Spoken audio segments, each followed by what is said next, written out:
BJP के pressure को दरकिनार कर अजित पवार ने आखिरकार नवाब मलिक को मुंबई की मानखुर्द शिवाजी नगर सीट से अपने उम्मीदवार के रूप में फील्ड कर ही दिया।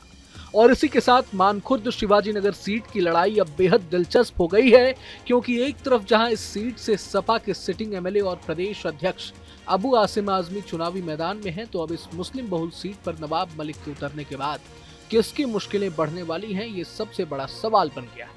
शिवाजी मानखुर्द सीट से नवाब मलिक को अजित गुट की तरफ से फील्ड किए जाने के सवाल पर सपा नेता अबू आजमी का कहना है कि बीजेपी ने जानबूझकर नवाब मलिक की उम्मीदवारी का विरोध किया ताकि मुसलमानों में उनकी प्रति सहानुभूति जागे और उनकी जीत आसान हो सके। बता दें कि बीजेपी पिछले काफी समय से नवाब मलिक की उम्मीदवारी का विरोध कर रही थी। दाऊद इब्राहिम गैंग से पैसे लेने के आरोप और पीएमएलए केस में गिरफ्तारी का हवाला देकर बीजेपी नवाब मलिक को टिकट नहीं देने की बात कर रही थी, मगर यहाँ खास बात यह है कि उसी बीजेपी ने नवाब मलिक की मौजूदा सीट अणुशक्ति नगर से उनकी बेटी सना मलिक को अजित पवार गुट की तरफ से टिकट दिए जाने का बिल्कुल भी विरोध नहीं किया, जो खुद बीजेपी की मंशा पर कई सवाल उठाते हैं और कहीं ना कहीं अबू आजमी के आरोप यहाँ सही साबित होते दिखते हैं।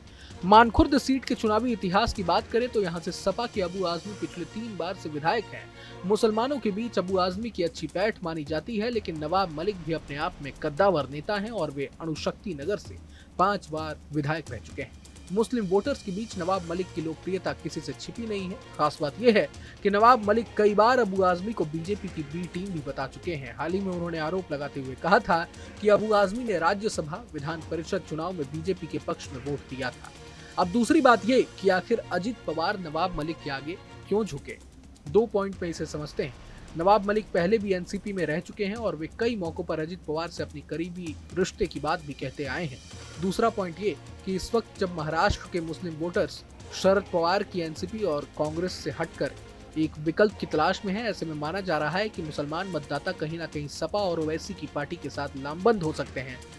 यहाँ ये भी हो सकता है कि अजित पवार और बीजेपी खेमा इसी मौके का फायदा उठाकर नवाब मलिक के सहारे मुस्लिम वोटरों को अपनी ओर खींचने की कोशिश कर रही हो, जिससे महायुति का फायदा हो, मगर इस दावे में कितना दम है ये फिलहाल नहीं कहा जा सकता। उधर अपना नामांकन भरने के बाद नवाब मलिक ने मीडिया के सामने क्या कुछ कहा है, ये भी सुन लेते हैं।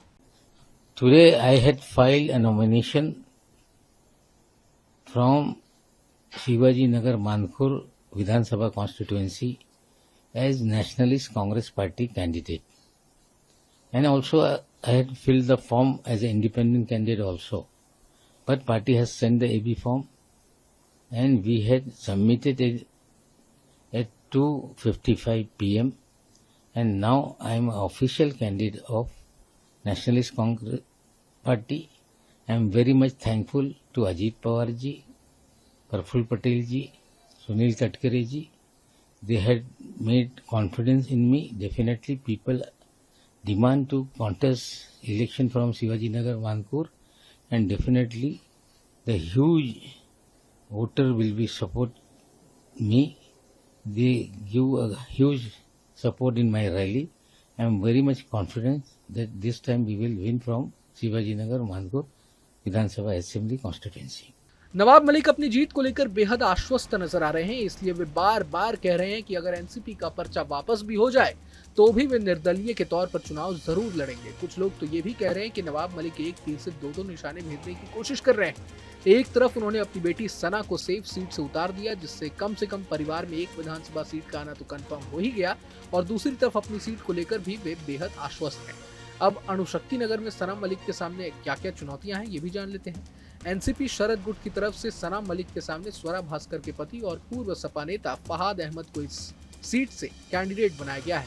फहाद अहमद को लेकर खुद सना मलिक भी कह चुकी हैं कि उनकी एंट्री पैराशूट उम्मीदवार के तौर पर हुई है, क्योंकि महाराष्ट्र से उनका दूर दूर तक कोई लेना देना नहीं था, वो तो यूपी के बरेली के रहने वाले हैं। सना मलिक ने अपने प्रतिद्वंदी को लेकर कहा कि उनकी पहचान सिर्फ स्वरा भास्कर के पति के रूप में ही है। बहरहाल अब चुनाव में वोटर्स किसकी साइड रहते हैं ये तो वक्त ही बताएगा, लेकिन इस पूरे मसले पर आप क्या सोचते हैं हमें कमेंट बॉक्स में जरूर बताएं। अगर आपको ये वीडियो पसंद आया तो लाइक करें और चैनल को सब्सक्राइब करें। वहीं तमाम बड़ी खबरों के लिए देखते रहें न्यूज नेशन। न्यूज नेशन अब व्हाट्सएप पर खबरों की ताजा अपडेट के लिए न्यूज नेशन के इस QR कोड को स्कैन करें।